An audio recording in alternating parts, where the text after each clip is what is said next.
As voters in 6 more states prepare to head to the polls tomorrow, the Democratic presidential campaign entered a new phase this week. Lisa Desjardins will have more analysis in a moment. But we begin with Yamiche Alcindor, who reports on what has become essentially a two-man race.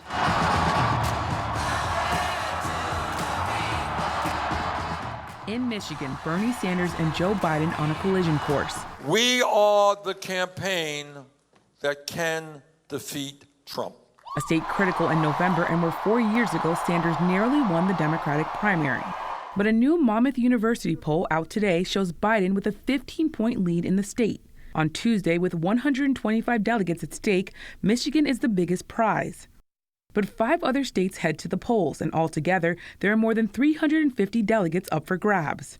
With the campaign down to 2 main candidates, both spent the past few days drawing distinctions on key issues for the Democratic base, like health care, the focus for Biden during a visit to a medical facility in Grand Rapids today. Senator Sanders is a good man. He's Medicare for All push would be a long and expensive slog if it can get done at all. And the patients at Cherry Hill, they can't afford to wait for a revolution. They're looking for results in their families and for themselves today, immediately, not tomorrow. While during a rally in Missouri, Sanders defended his plan. We are prepared uniquely in this campaign to take on a healthcare industry that last year made $100 billion in profit. Both campaigns have also rolled out big endorsements. The Vermont senator campaigning with civil rights leader Reverend Jesse Jackson.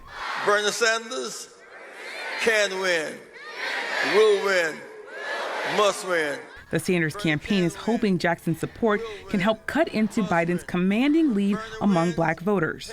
Meanwhile, the vice president gained the support of 2 more former rivals, Senators Kamala Harris and Cory Booker. His total endorsements from the 2020 field is now up to 10. Stand with me for Joe Biden! Monday night in Detroit, Harris and Booker are set to campaign with Biden.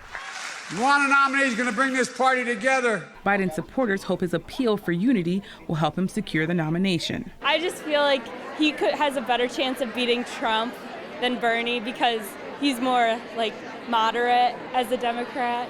While Sanders continues his call for a political revolution. It's an appeal resonating with his most ardent supporters. We need a radical change after this 4 years of just mess. And we're here for Bernie. We need somebody that's going to, lift our spirits and make sure that we prosper on. We need somebody like that. Change. We need change. Sanders is counting on his high support among young voters, but so far they've failed to show up in overwhelming numbers. And we got to tell those people, stop complaining, get involved in the political process. By the end of Tuesday, both candidates will have a clear idea of their path forward, with nearly half of all delegates awarded. For the PBS NewsHour, I'm Yamiche Alcindor.